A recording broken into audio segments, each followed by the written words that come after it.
Good morning mga guys.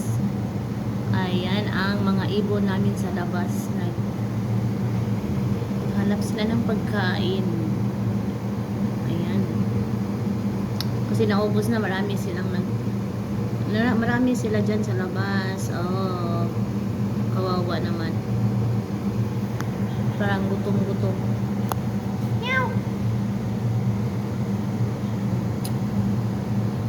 Lipat-lipat kayo. Tago kayo sa init. Grabe kainit sa labas ngayon. Oh.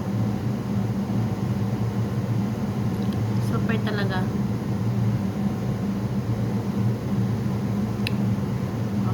Wala, nagdagat lang sila. Oh. Maghanap sila ng pagkain.